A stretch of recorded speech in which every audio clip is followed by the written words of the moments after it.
I was new to the capital city, so perhaps that's why I was chosen to be given the map. Or perhaps it was because the place where I worked meant that I wasn't just some other jerk.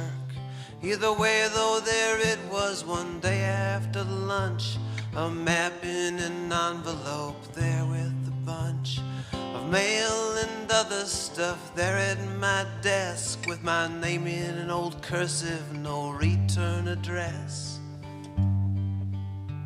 The map of the capital city was clear, and a dot marked the spot where it said you are here, but an X marked another spot down a few blocks. So I got out my notebook and I took a walk. Of course there was nothing for me to expect, but I write for the paper, so I go where I'm led. And this lead, it led me to a boarded up space between a convenience store and a foot massage place.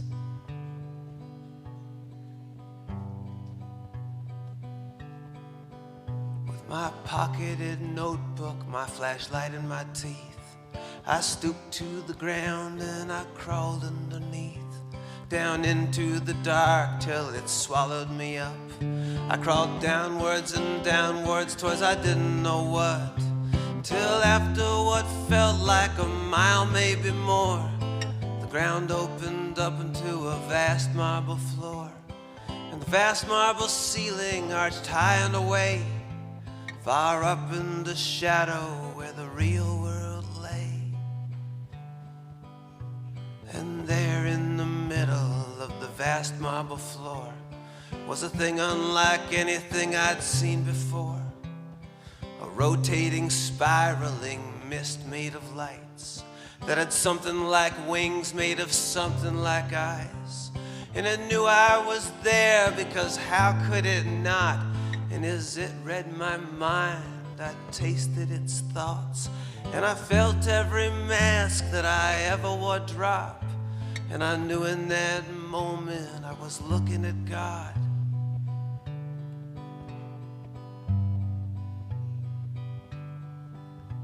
But not the God I'd read about or had been taught. Not some almighty, vengeful, benevolent God. This God had been humbled or diminished or both, and whatever it once was, now tied to a post. And as I read its mind, or whatever it's called, it told me of how they'd locked in a vault. It had come from a place far over the waves, and before that a place that did not have a name.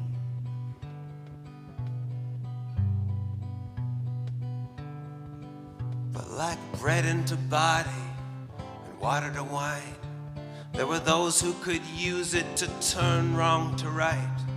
So they'd used it for all the things God is used for Second Amendments and new holy wars, and helping the strong so that they'll feed the weak, protecting the mighty that they might shepherd the meek. And when people get shot and folks say that they care, they need someone to go through the thoughts and the prayers.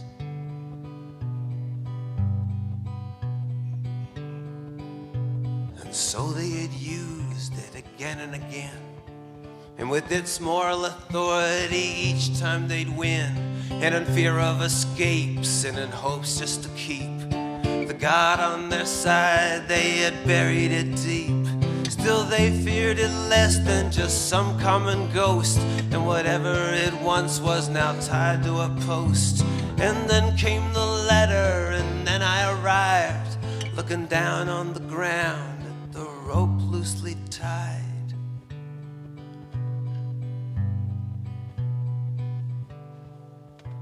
Oh, two have been trapped here for hundreds of years, fed on requests and watered with tears, when like all wild things it deserved to be free, to live on its own, and maybe then so could we.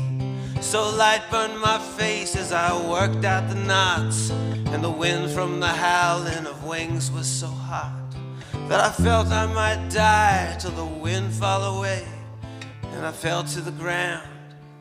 That's where I stayed.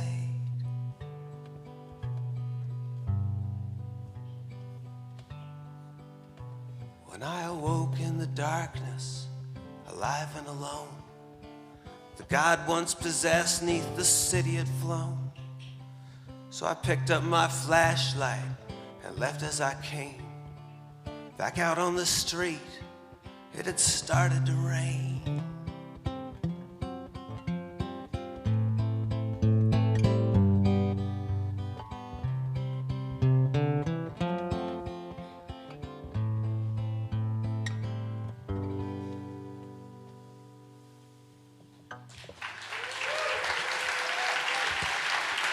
Thank you.